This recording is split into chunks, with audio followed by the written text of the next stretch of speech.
ओम नमे पार्वती पते हर हर महादेव। सियावर प्रभु रामचंद्र की जय। राम भक्त हनुमान की जय। बोलो सब संतन की जय। बोलो सनातन हिंदू धर्म की जय। बोलो भारत माता की जय। वाराणसी की पावन भूमि की जय।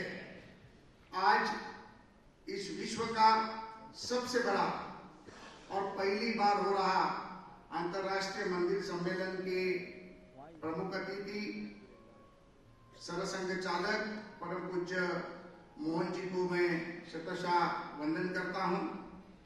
यहाँ पर उपस्थित केंद्र की तरफ से रिप्रेजेंटेशन के लिए आए हुए केंद्रीय मंत्री सम्माननीय अश्विनी कुमार चौबे जी, इस वाराणसी नगरी के प्रथम नागरिक महापौर अशोक तिवारी जी, इस हॉल में उपस्थित यहाँ के विधायक श्री सौरव श्रीवास्तव जी, और इस कार्यक्रम में जिन्होंने मेरे साथ सहभाग किया, टेम्पल कनेक्ट का जिन्होंने कंसेप्ट यहाँ पर खड़ा किया, वो सम्माननीय गिरीश कुलकर्णी जी। आज के इस कार्यक्रम में उपस्थित लगभग 600-700 मंदिरों से पूरे देश से और दुनिया से आए हुए सभी को मैं प्रणाम करता हूं, नमस्कार करता हूं। परम पूज्य जी, मैं लिखकर तो बहुत लाया था, लेकिन मुझे लिखा हुआ पढ़ना नहीं है। ये कंसेप्ट हमने क्यों शुरू की और ये कंसेप्ट के पीछे का राज क्या है और ये हम क्यों करना चाहते हैं, ये मैं इस माध्यम से बताना चाहता हूं। हम हमेशा कहते हैं कि धर्मो रक्षति रक्षिता। इसका अर्थ ये है कि धर्म की रक्षा करेंगे तो रक्षा करने वाले की रक्षा धर्म करेगा। और हमने हमेशा देखा है 5000 सालों से भी ज्यादा सालों का हिंदू मंदिरों का इतिहास है। मुझे कई पत्रकारों ने पूछा, कई लोगों ने पूछा कि आप महाराष्ट्र से हो, महाराष्ट्र से विधायक हो, महाराष्ट्र से आपका पूरा करियर चलता है, तो वाराणसी नगरी क्यों? तो मुझे इस चीज का बहुत ही फक्र है कि ऐसे कहावत कही जाती है कि इस दुनिया में अगर पहला कोई देश बसा हो, कोई नगर बसा होगा तो वाराणसी नगरी है, जहां पर महादेव जी ने खुद आके त्रिशूल के ऊपर इस वाराणसी को बनाया हुआ है।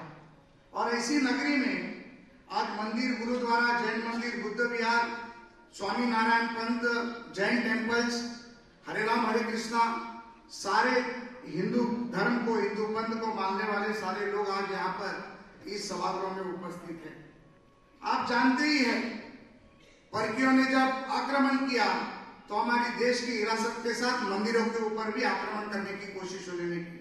हमारी देश की धरोहर, हमारे मंदिरों को खत्म करने की बात की, लेकिन इसके बावजूद भी हमारा धर्म कभी खत्म नहीं हुआ। हमारे धर्म ने हमेशा एक ही चीज सीखी है कि हम धर्म की रक्षा करेंगे और धर्म के साथ चलेंगे, तो आगे आगे जब कोई भी संकट हमारे धर्म पे होगा तो हम सभी लोग एक साथ मिलकर इस धर्म को बचाएंगे, लोगों को बचाएंगे, देश को बचाएंगे। हमारी सबसे पुरानी परंपरा है। आपको याद होगा, स्वामी विवेकानंद जी ने एक महत्वपूर्ण योगदान में कहा था, जब वो अमेरिका में शिकागो की धर्म संसद में 1893 में जब गए थे, तो उन्होंने एक चीज कही थी कि मैं दुनिया की सबसे पुरानी संत परंपरा और सभी धर्मों की जननों की तरफ से धन्यवाद देता हूं। मुझे गर्व है कि मैं उस धर्म से हूं जिसने दुनिया को सहिष्णुता, सार्वभौमिक स्वीकृति का पाठ पढ़ाया है। हम सिर्फ सार्वभौमिक सहिष्णुता पर विश्वास नहीं करते, बल्कि हम सभी धर्मों को सोच सच के रूप में स्वीकार करते हैं। स्वामी जी ने यह भी कहा था, अपितु भारत की संस्कृति और आध्यात्मिकता की विरासत में हम वसुदेव कुटुंबकम को भी पाठ पढ़ाती है। और हमारे इस वाराणसी के सांसद और देश के प्रधानमंत्री ने G20 के माध्यम से वसुदेव कुटुंबकम को इस पूरी दुनिया में लोगों के बीच में, लोगों के जहन में, लोगों के मन में भर दिया कि हम एक परिवार है और इस परिवार के माध्यम से हम इस पूरी दुनिया को हमारी ताकत बताएंगे। आज के इस अंतर्राष्ट्रीय मंदिर सम्मेलन में जैसे गिरीश जी ने कहा कि अंतर्राष्ट्रीय मंदिर सम्मेलन क्यों, कई लोगों के मन में कई विचार थे, कई लोगों के मन में अलग अलग तरीके के भी विचार थे, लेकिन आज जब परम पूज्य मोहन जी के साथ तिरुपति टेम्पल के ट्रस्टी मिस्टर रेड्डी जी बैठे थे, उन्होंने बहुत अच्छी बात कही। परम पूज्य जी, मेरे मन में वो बात थी। हम मंदिरों में हम काम करते हैं, मंदिरों में आने वाला हर इंसान, हर भक्त एक इच्छा से आता है, अपनी पॉजिटिविटी लेके आता है। वो उस मंदिर में कभी भी नहीं कहता कि किसी का बुरा हो, वो एक ही कहता है कि आने वाले सबका भला हो, मेरा भला हो, मेरे घर वालों का भला हो, मेरे मित्र परिवार का भला हो, मेरे देश का भला हो। और वो एक पॉजिटिव एटीट्यूड के साथ, पॉजिटिविटी के साथ वो वहां से चला जाता है, अपने मन में जो इच्छा होती है उसको दान पेटी दक्षिणा में डालता है। मैं इस चीज को आपके माध्यम से आपके सामने परम पूज्य जी रखना चाहूंगा। इसे मैं C2C कहना चाहूंगा। कॉमन मैन का पैसा अगर कॉमन मैन तक पहुंचेगा, और अगर जैसे साउथ के कुछ लोगों ने, मिस्टर रेड्डी जी ने कहा कि उनके यहाँ पर 57,000 मंदिर सिर्फ साउथ में है। पूरे हिंदुस्तान में अगर हम लोग मंदिरों की संख्या गिनती करेंगे तो 1 लाख से भी ज्यादा मंदिर है। अगर इस C2C माध्यम से अगर आए हुए पैसे का विनियोग हम अगर हमारा मंदिर बड़ा है, जैसे तिरुपति ट्रस्ट ने किया है कि उन्होंने एक इंफ्रास्ट्रक्चर फंड क्रिएट कर उन 57,000 मंदिरों के डेवलपमेंट का उन्होंने बीड़ा उठाया है, उस मंदिरों को वो डेवलप करना चाहते हैं। अगर हिंदुस्तान में हर मंदिर अगर ये सोचेगा कि मेरे गांव का हर मंदिर हम डेवलप करेंगे, तो मुझे लगता है हिंदू संस्कृति को बढ़ाने में ये बहुत बड़ा साथ हमारा होगा।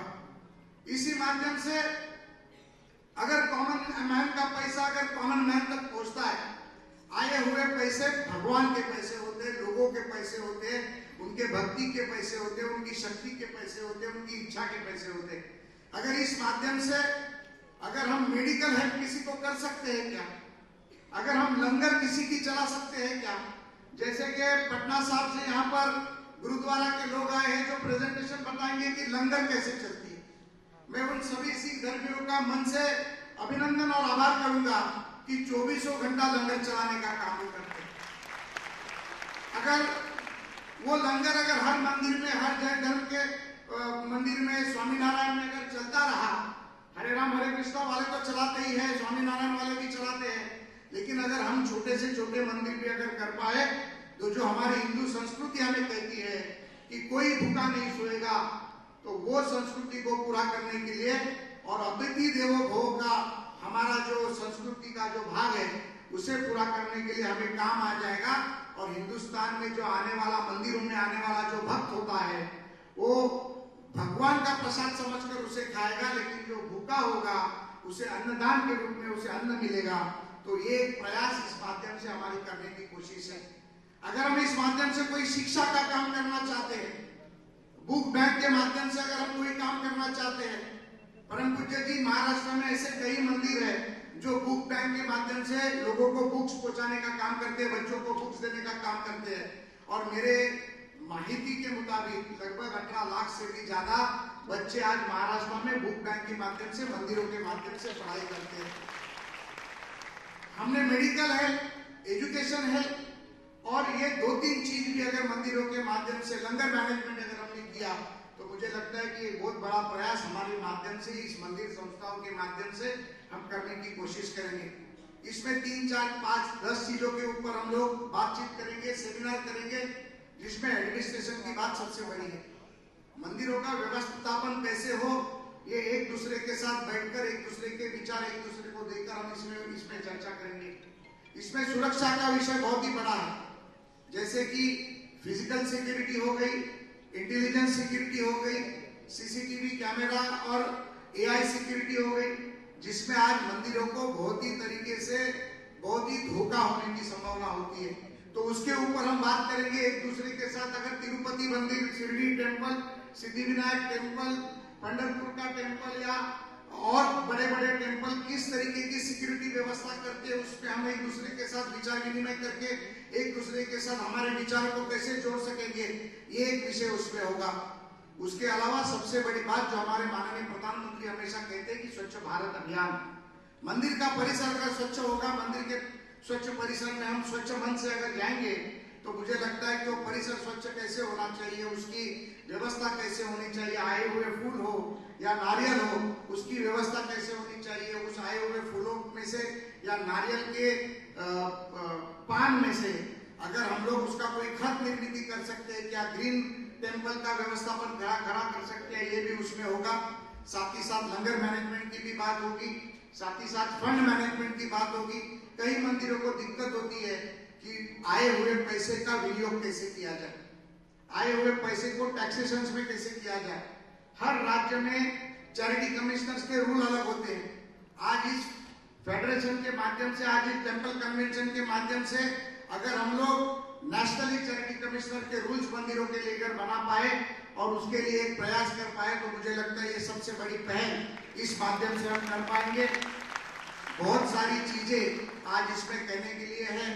माननीय चौबे जी भी आपको हमको संबोधित करेंगे, महापौर जी भी संबोधित करेंगे और आप सभी लोग पूरी दुनिया से यहाँ पर जो आए हैं वो परम पूज्य मोहन जी का हमको मार्गदर्शन सुनने के लिए यहाँ पर आए हुए।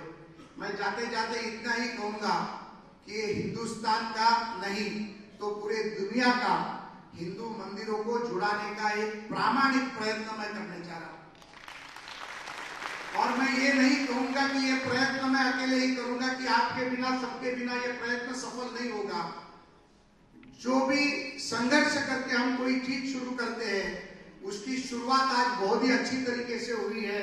जितना हमने सोचा न था उससे भी कहीं ज्यादा तरीके से आज ये शुरुआत हुई है।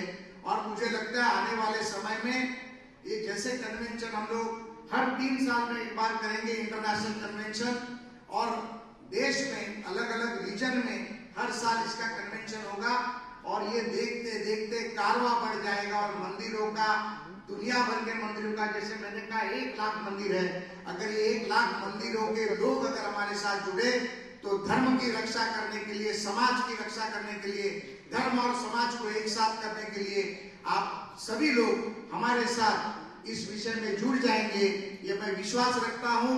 आने वाले दिनों में इसको एक प्लेटफॉर्म पर लाकर, एक जगह पर लाकर सभी को जोड़ने का काम हम करेंगे, ये विश्वास रखते हुए मेरे 2 शब्द खत्म करके मेरे वाणी को विराम देता हूं।